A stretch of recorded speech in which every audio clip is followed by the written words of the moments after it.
ये जो भक्ति मार्ग में चित्र बनाए गए हैं 2-2,500 साल पहले बनाए गए थे।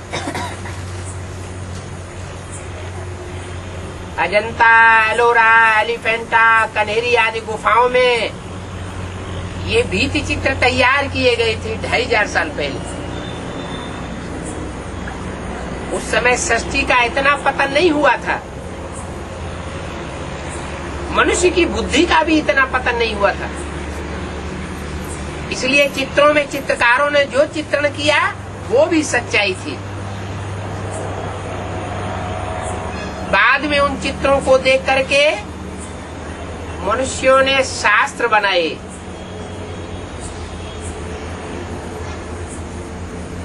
और शास्त्र भी पहले पहले बुद्धि में थे, शुरुआत में कागज में नहीं लिखे गए। बहुत वर्षों के बाद फिर कागज में लिखे गए। भोजपत्र जिसे कहा जाता था, पेड़ की छाल निकलती थी, उस पर लिखे जाते थे। वो शास्त्रों का बाद में फिर इंटरप्रिटेशन हुआ, व्याख्या हुई। शुरुआत में वो व्याख्या भी सच्ची थी, बाद में जैसे जैसे मनुष्य देह अभिमानी बनता गया, अपन को और दूसरों को देह के रूप में देखता गया, क्यों क्यों मनुष्यों की बुद्धि मिट्टी बनती गई।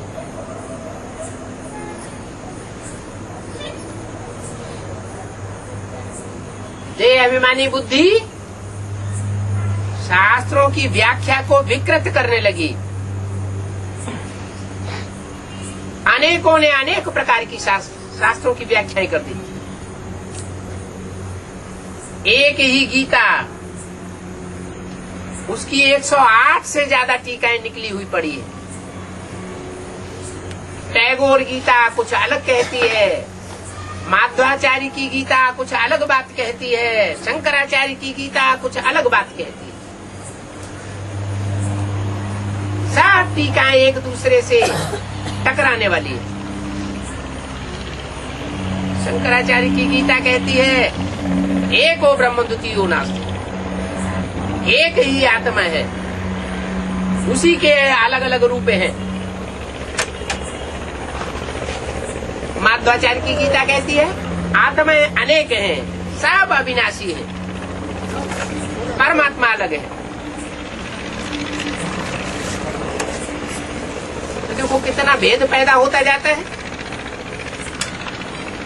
जितना जितना द्वैतवाद बढ़ता जाता है, उतना उतना दुनिया नीचे गिरती चली जाती है।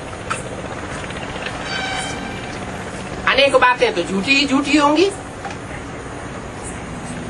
भगवान बाप आकर के एक बात बताते हैं, एक सच्चाई।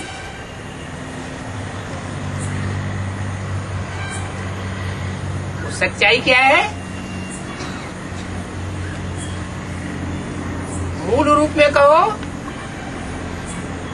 तो मैं आत्मा ज्योति बिंदु और मेरा एक बाप, इस दुनिया में दूसरा कोई नहीं, सब धोखेबाज हैं, वो भी ज्योति बिंदु।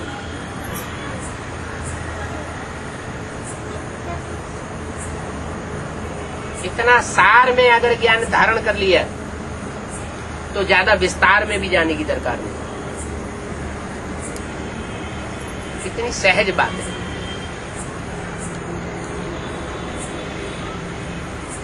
सहज को मुश्किल मनुष्य गुरु करते हैं और मुश्किल को सहज भगवान बाप बनाता है। ओम शांति।